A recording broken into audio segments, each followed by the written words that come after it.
जय हिंद साथियों, बहुत बहुत स्वागत है एक बार फिर से आप सभी मेरे प्यारे साथियों का बीए सेमेस्टर वाला में। उम्मीद है साथियों आपका पेपर काफ़ी अच्छा जा रहा होगा।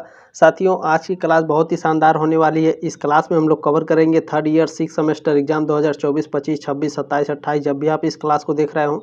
ठीक है, 6 सेमेस्टर प्राचीन इतिहास है यानी एशियंट हिस्ट्री, जो अपना दीनदयाल उपाध्याय गोरखपुर विश्वविद्यालय उसका पेपर कोड है AAC 306। ठीक है, ध्यान रखेंगे। आपके विश्वविद्यालय का जो भी पेपर कोड होगा साथियों, आप लोग कमेंट बॉक्स में कमेंट जरूर करिएगा। ठीक है, आप भारत के किसी भी यूनिवर्सिटी से हैं, किसी भी राज्य से हैं, आप इस क्लास को अटेंड कर सकते हैं। ठीक है, समस्या की दिक्कत की कोई भी बात नहीं है। ठीक है, 6 सेमेस्टर प्राचीन इतिहास है। पेपर का नाम आपका रिलीजन एंड फिलोसॉफी, धर्म और दर्शन। ठीक है, याद रखिए साथी, जो दीनदयाल उपाध्याय गोरखपुर विश्वविद्यालय उसका AAC 306 है। और मैंने जितने भी मॉडल पेपर दिए हैं, ठीक है, रिलीजन एंड फिलोसॉफी के, वो सभी जा करके आप लोग देख लीजिएगा। ठीक है, जो AAC 306 है इसमें भी प्रश्न आएंगे जितने भी क्लास हुए हैं रिलीजन एंड फिलोसॉफी के। ठीक है, सभी क्लास कर लीजिएगा और ये क्लास तो मोस्टली इंपॉर्टेंट है आप सभी के लिए। टोटल इसमें 103 क्वेश्चन आंसर हैं। ठीक है, MCQ हैं। और ध्यान रखेंगे नोट्स को मिला करके लगभग आपके साथियों 120 से 130 प्रश्न हो जाएंगे। ठीक है, नोट्स अगर मिला देंगे तो और भी ज़्यादा हो जाएंगे।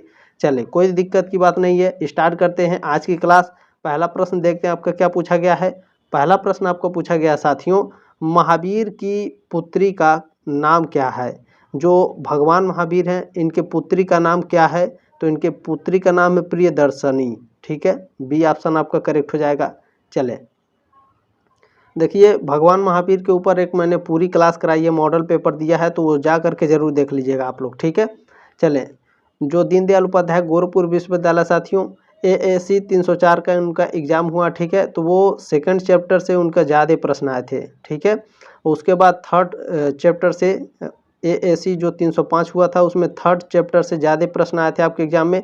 तो इसमें याद रखेंगे आपके थर्ड और फोर्थ मिला करके, थर्ड और फोर्थ जो चैप्टर है इससे मिला करके 306 में आपके ज़्यादातर क्वेश्चन आएंगे। ठीक है, ध्यान रखेंगे इस बात को।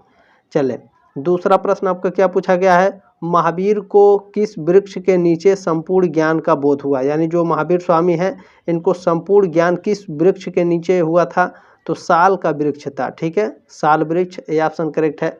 आपके एग्जाम में साथियों साल वृक्ष की जगह कुछ और भी लिख देता है, मैं आपको बताने वाला हूँ, ध्यान से देखिए। की पॉइंट्स बिल्कुल भी मिस मत करिएगा। महावीर स्वामी को ज्ञान प्राप्त हुआ था सालमली वृक्ष के नीचे। ठीक है, देखिए यहाँ साल वृक्ष भी लिख करके देता है या तो फिर सालमली वृक्ष लिख करके देता है, तो कंफ्यूज आप बिल्कुल भी मत होइएगा। ठीक है, अब आपका उत्तर बिल्कुल करेक्ट हो जाएगा। चले, सालमली वृक्ष किस नदी के तट पर है भैया, तो ये ऋजुपालिका नदी के तट पर है। ठीक है, आपसे पूछता है कि भगवान महावीर को ज्ञान की प्राप्ति किस नदी के तट पर हुआ था, तो ऋजुपालिका नदी के तट पर। ठीक है, ध्यान रखेंगे। वह ग्राम जिसके निकट से ऋजुपालिका नदी बहती है कौन है, जुम्भिक ग्राम। ठीक है, ध्यान रखेंगे। चलिए, तीसरा प्रश्न आपका क्या पूछा गया है, महावीर को किस स्थान पर ज्ञान की प्राप्ति हुई। देखिए ये प्रश्न इसी तरह से आपके एग्जाम में पूछेगा। तो जुम्भिक के समीप ऋजुपालिका नदी के तट पर। ठीक है, जुम्भिक गांव का नाम है, ऋजुपालिका नदी का नाम है। ठीक है, और साल वृक्ष के नीचे। ठीक है, ध्यान रखेंगे। चले, बहुत ही शानदार तरीके से पढ़ाया जाएगा साथियों। अगर आप पुराने हैं या फिर नए हैं तो प्लीज़ चैनल को सब्सक्राइब जरूर करिएगा, क्योंकि मैं केवल 6 सेमेस्टर वालों को पढ़ा रहा हूँ, तो आपकी जिम्मेदारी है, प्लीज़ सपोर्ट जरूर करें आप लोग। चलें, चौथा प्रश्न आपका क्या है, भगवान महावीर का प्रथम शिष्य कौन था, तो जमाली महावीर स्वामी का प्रथम शिष्य था। ठीक है, सी ऑप्शन करेक्ट है आपका। और देखिए आपसे रिक्वेस्ट है और ये आपकी मोस्टली जिम्मेदारी है, इस क्लास को आगे जरूर शेयर करेंगे। ठीक है, चलिए पांचवा प्रश्न है, महावीर ने अपना उपदेश किस भाषा में दिया था, तो ये प्राकृत भाषा में दिए थे। प्रश्न नंबर 6 आपका क्या है, जियो और जीने दो किसने कहा, तो यह महावीर स्वामी ने कहा था। प्रश्न नंबर 7 आपका पूछा गया है, महावीर की मृत्यु, देखिए जो निर्वाण आपका पूछता है। ठीक है, महावीर भगवान को निर्वाण की प्राप्ति कहाँ हुई थी, इस तरह से पूछता है, तो ध्यान रखिएगा निर्वाण मतलब मृत्यु होता है। ठीक है, तो महावीर की मृत्यु, जो महावीर स्वामी है इनकी मृत्यु यानी निर्वाण 468 ईसा पूर्व में 72 वर्ष की आयु में किस स्थान पर हुई, तो यह पावापुरी में हुई थी। ठीक है, पावापुरी कहाँ है, राजगीर बिहार में। ठीक है, डी ऑप्शन करेक्ट है आपका साथियों। चले 72 वर्ष की आयु में निधन हुआ था, कब हुआ था? 468 ईसा पूर्व। ठीक है, सन भी पूछता है आपके एग्जाम में। कभी कभी क्या होता है कि आपके प्रश्न में ही उत्तर रहते हैं। ठीक है, चले बहुत ही शानदार तरीके से आगे बढ़ते चलेंगे साथियों, बहुत ही शानदार क्लास है। प्रश्न नंबर 8 क्या है आपका? महावीर की मृत्यु के बाद जैन संघ का अगला अध्यक्ष कौन हुआ? महावीर स्वामी की मृत्यु के बाद जैन संघ का अगला अध्यक्ष सुधर्मन हुए थे। ये ऑप्शन करेक्ट है आपका। चले की पॉइंट्स देखिएगा, इसमें कई सारे प्रश्न छुपे हुए हैं, कई सारे उत्तर हैं इसमें। देखिए, भगवान महावीर के निर्वाण के बाद सुधर्मन स्वामी जैन संघ के पहले अध्यक्ष बने और 515 ईसा पूर्व तक जैन समुदाय के प्रमुख रहे। ठीक है, सुधर्मन को जैन धर्म का पहला थेरा या मुख्य उपदेशक कहा जाता है। सुधर्मन के बाद जम्बू जैन संघ का दूसरा अध्यक्ष बना। ठीक है, आपसे एग्जाम में पूछता है जैन संघ का सुधर्मन के बाद जैन संघ का दूसरा अध्यक्ष कौन बना था? तो जैन जम्बू बने थे। ठीक है, जम्बू ध्यान रखेंगे। अच्छा, 300 ईसा पूर्व में स्थूल भद्र जो है ये आपके पहले जैन परिषद के अध्यक्ष थे। ठीक है, 300 ईसा पूर्व में स्थूल भद्र, ठीक है, जैन परिषद के पहले अध्यक्ष थे, ये भी ध्यान रखेंगे। देखिए, एक ही की पॉइंट्स है और इसमें कई सारे प्रश्न आपको मिल गए। ठीक है, इसी तरह से आपके एग्जाम में पूछा जाएगा जितने भी मैं प्रश्न पढ़ा रहा हूँ। ठीक है, चले 9वां प्रश्न क्या है? किस उपनिषद में ओंकार के 4 चरणों का उल्लेख किया गया है? तो मांडुक्य उपनिषद में ओंकार के 4 चरणों का उल्लेख किया गया है। वो 4 चरण कौन कौन से हैं देख लीजिए एक बार आप। जागृत है, स्वप्न है, गहरी नींद, एकात्म की स्थिति, ये सभी क्या है? ओंकार के 4 चरणों के उल्लेख हैं। ठीक है, ये मांडुक्य उपनिषद में है। अगला प्रश्न है 10 नंबर प्रश्न आपका क्या है? योग वशिष्ठ में निम्नलिखित में से किस पर बल दिया गया है? तो योग वशिष्ठ में ज्ञान योग पर बल दिया गया है। प्रश्न नंबर 11 क्या पूछा गया है? पुरुष और प्रकृति निम्नलिखित में से किस दर्शन की 2 मुख्य अवधारणाएं हैं? तो ये सांख्य दर्शन की अवधारणाएं हैं। ठीक है, पुरुष और प्रकृति सांख्य दर्शन की मुख्य अवधारणाएं हैं, ध्यान रखेंगे, 2 मुख्य अवधारणाएं। प्रश्न नंबर 12 क्या पूछा गया है आपका? निम्नांकित में से कौन सी नाड़ी 10 मुख्य नाड़ियों में शामिल नहीं है?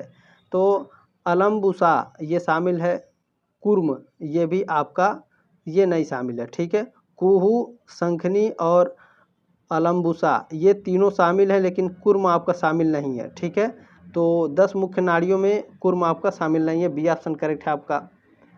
13 नंबर प्रश्न आपका क्या पूछा गया साथियों? योग वशिष्ठानुसार निम्नलिखित में से क्या ज्ञान भूमिका के अंतर्गत नहीं आता है? तो सद्भावना आपका ज्ञान भूमिका के अंतर्गत नहीं आता है। ठीक है, चलें प्रश्न नंबर 14 क्या पूछा गया है आपका?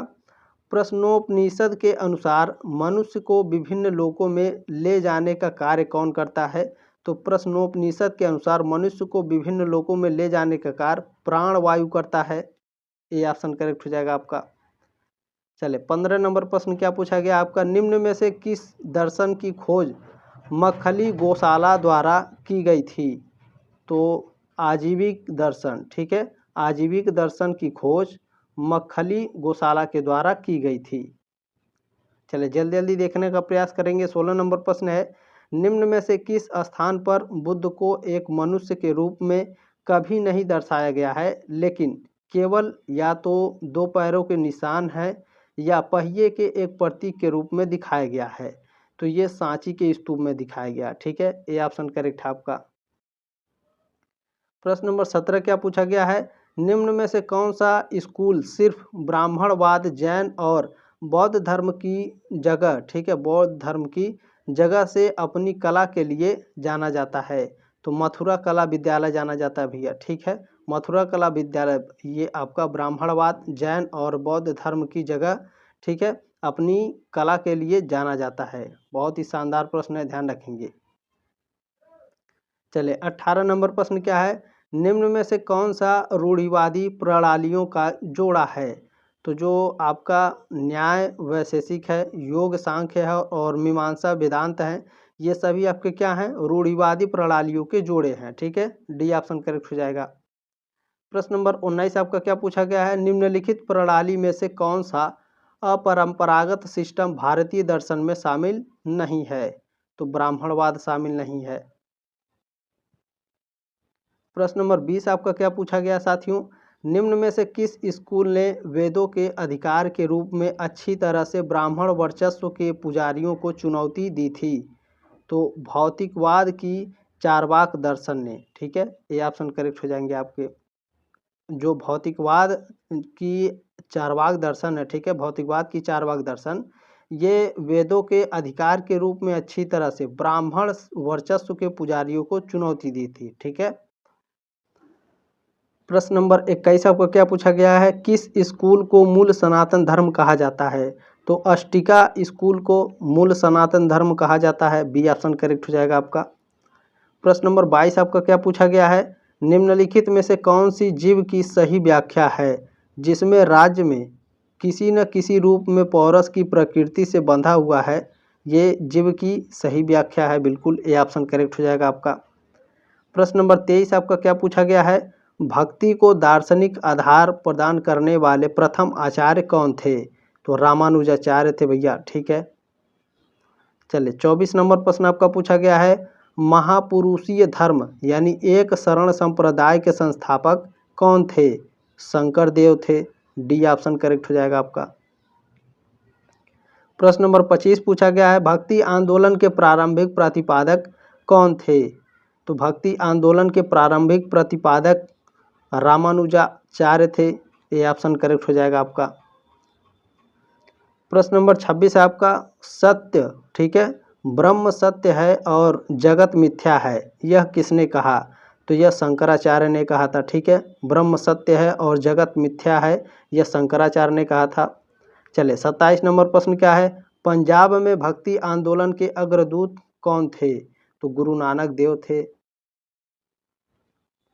प्रश्न नंबर 28 आपका क्या पूछा गया है, शंकराचार्य का जन्म 788 ईसा पूर्व में केरल के किस गांव में हुआ था? तो केरल के कलाडी में हुआ था। ठीक है, केरल के कलाडी गांव में शंकराचार्य का जन्म 788 ईसा पूर्व में हुआ था। प्रश्न नंबर 29 आपका क्या पूछा गया है, श्रीमद् भगवद गीता के अनुसार किस कारण से योग सिद्ध नहीं होता है? तो युक्ति पूर्वक कर्म के कारण भगवद गीता में, ठीक है, ये आपका योग सिद्ध नहीं होता है। ठीक है, ध्यान रखेंगे, श्रीमद् भगवद गीता के अनुसार आपके अगर कर्म युक्ति पूर्वक कर्म रहेंगे तो आपके जो योग होंगे वो सिद्ध नहीं होंगे। डी ऑप्शन करेक्ट हो जाएगा। प्रश्न नंबर 30 क्या है आपका, ईशावास्योपनिषद के अनुसार अमरता की प्राप्ति का उपाय क्या है? तो विद्या है।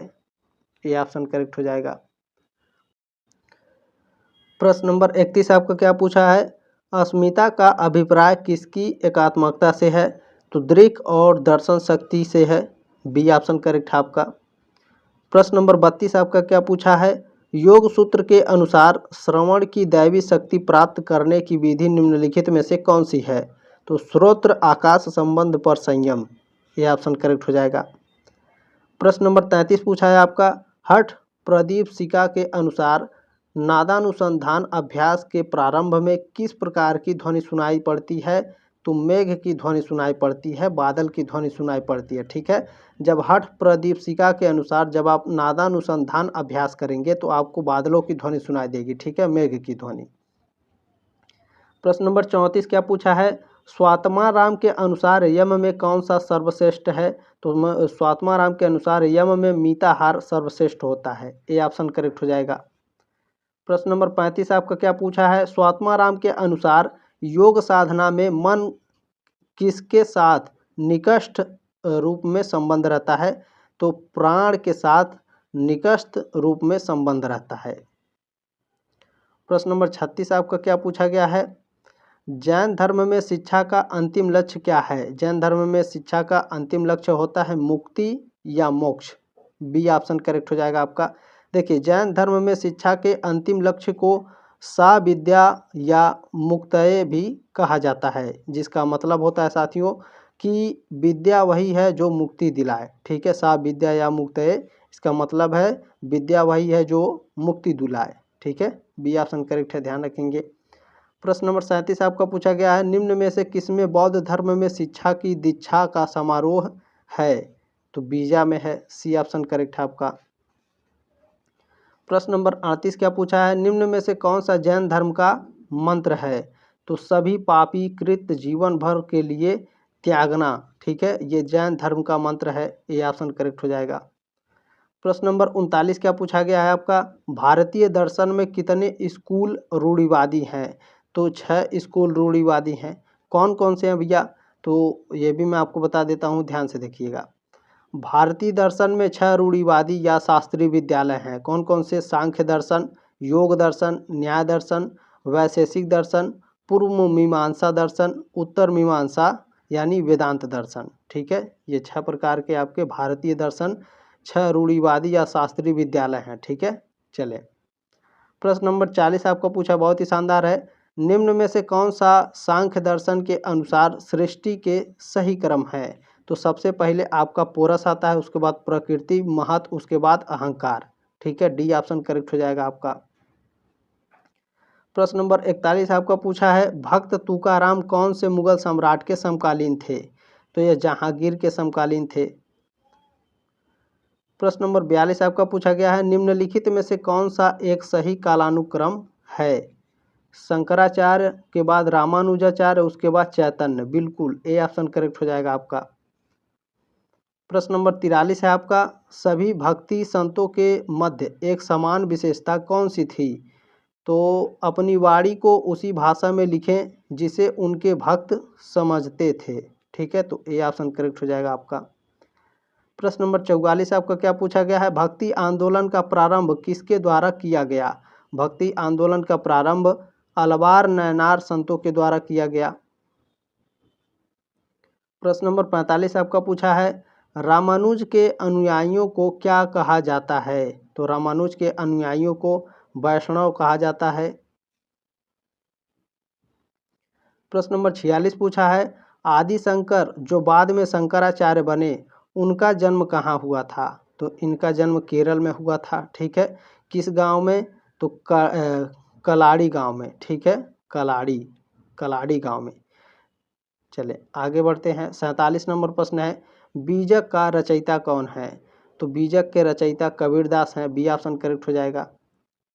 प्रश्न नंबर 48 आपका पूछा है, भक्ति रस कवियत्री मीराबाई कौन थी? तो मीराबाई एक राजपूत शासक की पत्नी थी, डी ऑप्शन करेक्ट है। इनका जन्म कब हुआ था, इनके बारे में भी देख लेते हैं। मीराबाई के जन्म 1498 में हुआ था, 1547 में इनकी मृत्यु हुई थी। 16वीं शताब्दी की एक कृष्ण भक्ति और कवियत्री थी, ठीक है। मीराबाई ने कृष्ण भक्ति के स्फुट पदों की रचना की है। संत रैदास या रविदास उनके गुरु थे। आपके एग्जाम में पूछता है मीराबाई के गुरु कौन थे? तो संत रविदास या फिर रैदास लिख करके देता है, ध्यान रखेंगे। प्रश्न नंबर 49 आपका पूछा गया, निम्न में से कौन से आजीवक स्कूल के सिद्धांत था? तो पूर्ण नियतवाद या नियति सिद्धांत, ये आजीविक स्कूल के सिद्धांत थे, ठीक है, सी ऑप्शन करेक्ट है आपका। प्रश्न नंबर 50 क्या पूछा है, निम्न में से कौन रूढ़िवादी भारतीय दार्शनिक प्रणाली की सबसे पुरानी प्रणाली है? तो सबसे पुरानी प्रणाली सांख्य दर्शन है, ये ऑप्शन करेक्ट हो जाएगा। ध्यान देंगे यहाँ पर, रूढ़िवादी भारतीय दार्शनिक प्रणालियों को सांख्य कपिला सबसे पुरानी प्रणाली है। सांख्य शब्द का शाब्दिक अर्थ क्या है? गिनती। सांख्य दर्शन का एक द्वैतवादी विद्यालय है ये, जो मानता है कि सब कुछ पुरुष, शुद्ध पूर्ण चेतना और प्रकृति पदार्थ से बना है।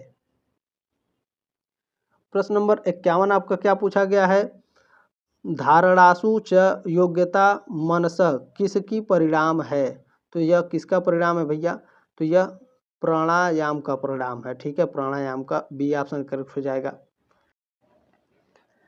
प्रश्न नंबर 52 आपका पूछा गया है, दृष्टानुश्रविक विषय वृत्त तृष्णा किसका विशेष गुण है? तो यह वशीकार वैराग्य का गुण है, विशेष गुण है, ध्यान रखेंगे, ये ऑप्शन करेक्ट हो जाएगा। प्रश्न नंबर 53 आपका पूछा गया है, पतंजलि के अनुसार हेय हेतु निम्नलिखित में से किसका संयोग है? तो हेय हेतु दृष्ट और दृश्य का संयोग है। प्रश्न नंबर 54 पूछा गया है आपका, निम्नलिखित में से कौन सा परिणाम मात्र में शामिल नहीं है। ठीक है, तो इसमें से जो आपका साथियों धारणा परिणाम है यह आपका परिणाम मात्रा में शामिल नहीं है। ठीक है, बाकी आपका जो एकाग्रता परिणाम है, निरोध परिणाम है, समाधि परिणाम है, ये सभी आपके क्या हैं, ये सभी आपके परिणाम मात्रा में शामिल हैं। ठीक है, धारणा परिणाम शामिल नहीं है। चलिए 55 नंबर प्रश्न आपका पूछा गया है, इसमें निम्नलिखित में से कौन सा पूर्व जीवन का ज्ञान देने में समर्थ है। तो संस्कार संयम जो होता है ये पूर्व जीवन का ज्ञान देने में समर्थ है। ठीक है, आपका सी ऑप्शन करेक्ट हो जाएगा 55 का। चलें प्रश्न नंबर 56 क्या पूछा है, T3 हार्मोन किस अंतःस्रावी ग्रंथि से स्रावित होता है। तो थायराइड से स्रावित होता है, सी ऑप्शन करेक्ट हो जाएगा। चलें प्रश्न नंबर 57 देखेंगे आपका क्या पूछा गया है। चलिए 57 नंबर प्रश्न है, दर्शन एक निम्न में से कहाँ से लिया गया है। तो दर्शन आपका प्राचीन यूनानी भाषा से लिया गया है, ए ऑप्शन करेक्ट हो जाएगा आपका। प्रश्न नंबर 58 क्या पूछा गया है, इनमें से कौन सा दर्शन कहलाता है कि भगवान और आत्मा के विभिन्न सिद्धांतों की परवाह मत करो, अच्छा करो और अच्छा बनो, यही आपको सच्चाई की राह पर ले जाएगा।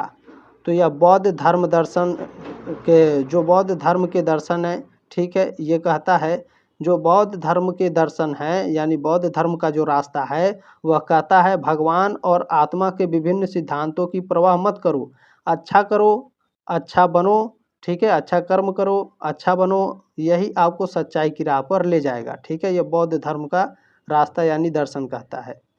प्रश्न नंबर 59 क्या है आपका, किस ग्रंथ में आर्त, जिज्ञासु, अर्थार्थी और ज्ञानी के रूप में व्यक्तियों के 4 प्रकार का उल्लेख किया गया है। तो यह भगवत गीता में किया गया है, डी ऑप्शन करेक्ट है। प्रश्न नंबर 60 आपका क्या पूछा गया है, महाराष्ट्र में भक्ति संप्रदाय किसकी शिक्षाओं द्वारा फैला था। तो यह संत ज्ञानेश्वर के द्वारा फैला था। ठीक है, महाराष्ट्र में भक्ति संप्रदाय किसने फैलाया, संत ज्ञानेश्वर ने, बी ऑप्शन करेक्ट है। 61 नंबर प्रश्न है, कबीर के गुरु कौन थे। तो कबीर के जो संत कबीर दास हैं इनके गुरु रामानंद थे। ठीक है, ए ऑप्शन करेक्ट है। प्रश्न नंबर 62 क्या पूछा गया आपका, संत कबीर का जन्म कहाँ हुआ था। कबीर दास का जन्म कहाँ हुआ था, मगहर में। ठीक है, बी ऑप्शन करेक्ट हो जाएगा। प्रश्न नंबर 63 क्या है, चैतन्य महाप्रभु किस संप्रदाय से जुड़े थे। चैतन्य महाप्रभु गौड़ीय संप्रदाय से जुड़े थे, सी ऑप्शन करेक्ट है 63 का। प्रश्न नंबर 64 क्या पूछा गया है, पुष्टि मार्ग के दर्शन की स्थापना किसने की। तो सूरदास ने की, सी ऑप्शन करेक्ट हो जाएगा। प्रश्न नंबर 65 आपका पूछा गया है, किस संत ने ईश्वर को अपने पास अनुभव करने के लिए नृत्य एवं गीतों यानी कीर्तन को माध्यम बनाया। कीर्तन को किसने माध्यम बनाया था, चैतन्य महाप्रभु ने। ठीक है, डी ऑप्शन करेक्ट है। देखिए बहुत ही शानदार प्रश्न है ये, किस संत ने ईश्वर को अपने पास अनुभव करने के लिए नृत्य एवं गीतों यानी कीर्तन को माध्यम बनाया। तो चैतन्य महाप्रभु ने। आप लोग भी कीर्तन गायन करते होंगे कहीं ना कहीं। 66 नंबर प्रश्न क्या है आपका, रामानुजाचार्य को होयसल वंश के जैन धर्मावलंबी शासक विटिज्ञ को वैष्णव धर्मावलंबी बनाने में सफलता मिली। विटिज्ञ ने अपना नाम बदलकर क्या रखा था। तो यह अपना नाम बदलकर रामास्वामी रख लिया था। ठीक है, 66 का सी ऑप्शन करेक्ट है। प्रश्न नंबर 67 पूछा गया है, महापरिनिर्वाण मंदिर अवस्थित है कहाँ है भैया, कुशीनगर में, सी ऑप्शन करेक्ट हो जाएगा। प्रश्न नंबर 68 आपका पूछा गया है, गौतम बुद्ध द्वारा अपने धर्म में दीक्षित किया जाने वाला अंतिम व्यक्ति निम्नलिखित में से कौन था। यानी भगवान बुद्ध ने अपने जीवन काल में सबसे लास्ट में दीक्षा किसको दिए थे, सबसे लास्ट में शिक्षा किसको दिए थे। तो सबसे लास्ट में शिक्षा दिए थे सुभद्र को, डी ऑप्शन करेक्ट हो जाएगा। देखिए बिल्कुल आसान भाषा में आप समझेंगे तो आपको हमेशा जीवन भर याद रहेगा। ठीक है, चले अगर क्लास अच्छा लग रहा हो तो एक लाइक जरूर कर देंगे साथियों। प्रश्न नंबर 69 क्या है आपका, बुद्ध ने अपने जीवन की अंतिम वर्षा ऋतु कहाँ बिताई थी। तो वैशाली में बिताई थी। प्रश्न नंबर 70 आपका क्या पूछा गया है, निम्नलिखित में से कौन सा एक बौद्ध मत में निर्वाण की अवधारणा की सर्वश्रेष्ठ व्याख्या करता है। तो तृष्ण रूपी अग्नि समन का। ठीक है, तृष्ण रूपी अग्नि का समन, ये क्या है, ये निर्वाण की अवधारणा की सर्वश्रेष्ठ व्याख्या करता है बौद्ध मत के अनुसार। ठीक है, ये ऑप्शन करेक्ट हो जाएगा। प्रश्न नंबर 71 आपका पूछा गया है, आलार कलाम कौन थे? तो ये बुद्ध के गुरु थे। ठीक है, डी ऑप्शन करेक्ट हो जाएगा। प्रश्न नंबर 72 क्या पूछा है, सर एडविन एर्नाल्ड की पुस्तक द लाइट ऑफ एशिया आधारित है। तो the light of Asia Lalit विस्तार पर आधारित है।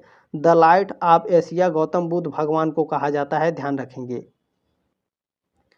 चलिए, प्रश्न नंबर 73 क्या है आपका, बौद्ध धर्म के महायान और हीनयान संप्रदाय में सर्वाधिक मौलिक अंतर निम्नलिखित में से कौन सा है?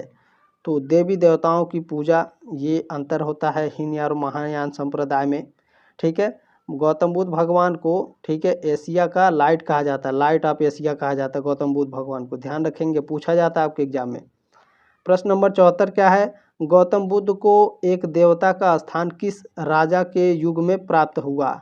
तो यह कनिष्क के शासन काल में, ठीक है, बुद्ध को एक देवता का स्थान मिला था, बी ऑप्शन करेक्ट है। प्रश्न नंबर 75 आपको क्या पूछा गया है, भारत में पहले जिस मानव प्रतिमाओं को पूजा गया वह थी? तो वह बुद्ध की प्रतिमा थी। ठीक है, सी ऑप्शन करेक्ट हो जाएगा। मतलब गौतम बुद्ध भगवान को मानव के रूप में भारत में सबसे पहले पूजा गया था। प्रश्न नंबर 76 क्या है आपका, देश में निम्न में से किसने मूर्ति पूजा की नींव रखी थी? तो देश में बौद्ध धर्म ने मूर्ति पूजा की नींव रखी थी, बी ऑप्शन करेक्ट है। प्रश्न नंबर 77 आपका पूछा गया है, गांधार शैली की मूर्ति कला में बुद्ध के सारनाथ में हुए प्रथम धर्मोपदेश में संबंध प्रवचन मुद्रा का नाम है। यानी जो गांधार शैली की मूर्ति कला में जो बुद्ध के सारनाथ में जो प्रथम धर्मोपदेश हुआ था, उसमें जो संबंध प्रवचन मुद्रा है उसका नाम क्या है?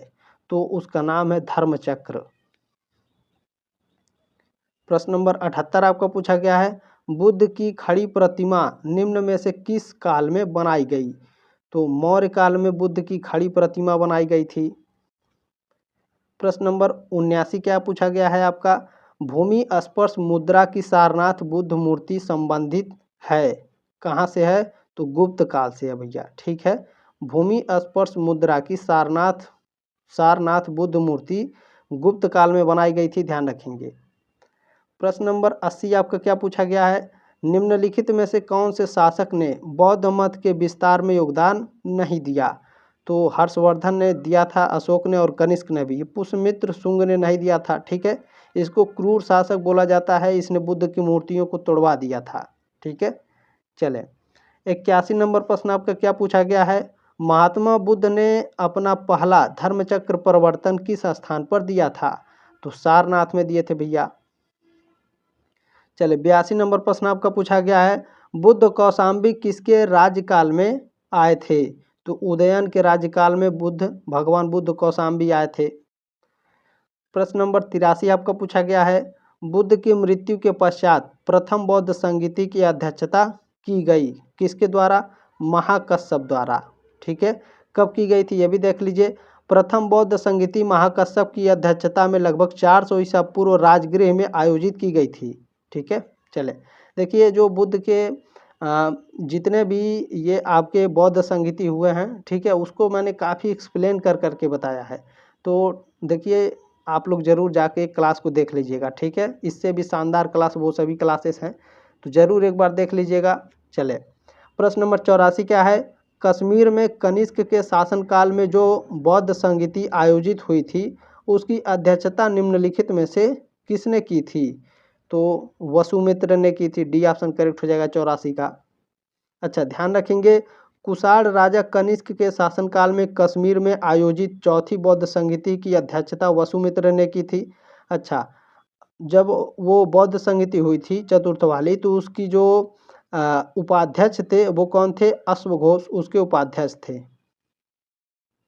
प्रश्न नंबर 85 है, बौद्ध धर्म की महायान शाखा औपचारिक रूप से किसके शासनकाल में प्रकट हुई?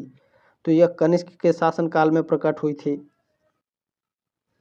प्रश्न नंबर 86 आपको क्या पूछा गया है, किसने भक्ति के क्षेत्र में शूद्रों को भगवत दर्शन व मोक्ष का अधिकार देकर उन्हें इस्लाम धर्म स्वीकार करने से रोका? तो यह रामानुजाचार्य ने रोका था। प्रश्न नंबर 87 क्या है? 87 नंबर, अद्वैतवाद के सिद्धांत के प्रतिपादक कौन थे? शंकराचार्य थे भैया, ठीक है, बी ऑप्शन करेक्ट हो जाएगा। प्रश्न नंबर 88 आपका क्या पूछा गया है? गीत गोविंद के रचयिता कौन है? तो जयदेव गीत गोविंद के रचयिता हैं। प्रश्न नंबर 89 आपका पूछा गया है, प्रथम बौद्ध समिति का आयोजन हुआ था? अजात शत्रु के शासनकाल में प्रथम बौद्ध समिति का आयोजन हुआ था, बी ऑप्शन करेक्ट हो जाएगा। प्रश्न नंबर 90 आपका पूछा गया है, इसमें भारतीय कला में बुद्ध के जीवन की किस घटना का चित्रण मृग सहित चक्र द्वारा हुआ है? तो प्रथम उपदेश जो है, ठीक है, प्रथम उपदेश बुद्ध के जीवन की जो चित्र है ये मृग सहित चक्र द्वारा घटना ये लिखा गया है प्रथम उपदेश में, ठीक है, भारतीय कला में। ध्यान रखेंगे, सी ऑप्शन करेक्ट हो जाएगा। प्रश्न नंबर 91 क्या है? करमापा लामा तिब्बत के बुद्ध संप्रदाय के किस वर्ग का है? तो यह बुद्ध के कांग्यू संप्रदाय का है। बहुत ही शानदार प्रश्न, एक बार और देखिए। करमापा लापा, ठीक है, करमापा लामा तिब्बत के बुद्ध संप्रदाय के कांग्यू संप्रदाय का वर्ग है, ठीक है, बी ऑप्शन करेक्ट है आपका। प्रश्न नंबर 92 है, 92 नंबर, बोध गया में महाबोधि मंदिर बनवाया गया जहां गौतम बुद्ध को ज्ञान प्राप्त हुआ था। प्रश्न नंबर 93 क्या पूछा गया है? बोध गया में बोधि वृक्ष अपने वंश की किस पीढ़ी का है? 5वीं पीढ़ी का भैया, ठीक है, 5वीं पीढ़ी का, 93 का सी ऑप्शन करेक्ट है। प्रश्न नंबर 94 क्या पूछा गया आपका? निम्नलिखित में से कौन सा बुद्ध पवित्र स्थल निरंजना नदी पर स्थित था? तो निरंजना नदी के किनारे भैया बोध गया स्थित था, ठीक है, ए ऑप्शन करेक्ट हो जाएगा। प्रश्न नंबर 95 क्या पूछा गया है? बुद्ध के उपदेश किससे संबंधित हैं? आचरण की शुद्धता व पवित्रता से, डी ऑप्शन करेक्ट हो जाएगा। चलें, प्रश्न नंबर 96 आपका पूछा गया है, निम्नलिखित में से कौन बुद्ध के जीवन काल में ही संघ प्रमुख होना चाहता था? तो जो देवदत्त था यह बुद्ध के जीवन काल में ही संघ प्रमुख होना चाहता था, ए ऑप्शन करेक्ट हो जाएगा। प्रश्न नंबर 97 पूछा गया है, बोधित्सव पद्मापी का चित्र सर्वाधिक प्रसिद्ध और प्रायः चित्रित चित्रकारी है जो अजंता की गुफाओं में है, ठीक है, ये ऑप्शन करेक्ट हो जाएगा। प्रश्न नंबर 98 क्या पूछा गया है आपका? हीनयान अवस्था का विशालतम एवं सर्वाधिक विकास शैलकृत चैत्यगृह स्थित है, कार्ले में स्थित है, सी ऑप्शन करेक्ट हो जाएगा। प्रश्न नंबर 99 पूछा गया है आपका, निम्नलिखित में से किस शैलकृत गुफा में 11 सिरों के बोधिसत्व का अंकन मिलता है? तो यह आपका मिलता है कन्हेरी गुफा में, ठीक है, सी ऑप्शन करेक्ट है आपका। प्रश्न नंबर 100 आपका पूछा गया है, इसमें प्रथम शताब्दी ईस्वी में किस भारतीय बौद्ध भिक्षुक को चीन भेजा गया था? तो नागार्जुन को, ठीक है, नागार्जुन के साथियों प्रथम बौद्ध भिक्षुक ये थे जिनको चीन भेजा गया था, ठीक है, ध्यान रखेंगे। प्रथम शताब्दी ईसा पूर्व में ये नागार्जुन पहले थे जिनको चीन भेजा गया था, ठीक है, क्या करने के लिए? बौद्ध भिक्षुक बना करके, ठीक है, ध्यान रखेंगे। प्रथम बौद्ध भिक्षुक कौन थे जो चीन गए थे भैया? तो नागार्जुन थे, ध्यान रखेंगे। प्रश्न नंबर 101 है आपका, बौद्ध शिक्षा का केंद्र है? तो विक्रमशिला विश्वविद्यालय इसमें से, ठीक है, बौद्ध शिक्षा का केंद्र है, बाकी इनमें से कोई नहीं है, ठीक है, विक्रमशिला आपका राइट आंसर है। प्रश्न नंबर 102 पूछा है, नालंदा विश्वविद्यालय की स्थापना किस काल में हुआ था? तो नालंदा विश्वविद्यालय की स्थापना गुप्त काल में हुआ था। प्रश्न नंबर 103 आपका क्या है? नालंदा विश्वविद्यालय के संस्थापक कौन थे? तो कुमार गुप्त प्रथम नालंदा विश्वविद्यालय के संस्थापक थे साथियों। इसकी स्थापना कब हुई थी? देखिए, नालंदा विश्वविद्यालय की स्थापना गुप्त वंश के कुमार गुप्त प्रथम ने 450 से 470 ईसा पूर्व में की थी। कुमार गुप्त को शक्रादित्य भी कहा जाता है, आपके एग्जाम में पूछता है शक्रादित्य किसे कहा जाता है? कुमार गुप्त को। तो नालंदा विश्वविद्यालय की स्थापना किसने की? कुमार गुप्त प्रथम ने। कब की थी? 450 से 470 ईसा पूर्व में, ठीक है। जानकारी अच्छी लगी हो तो एक लाइक जरूर करेंगे साथियों, ठीक है, इस क्लास को आगे जरूर शेयर करिएगा। मिलते हैं जल्दी नेक्स्ट मॉडल पेपर में, तब तक के लिए जय हिंद, वंदे मातरम।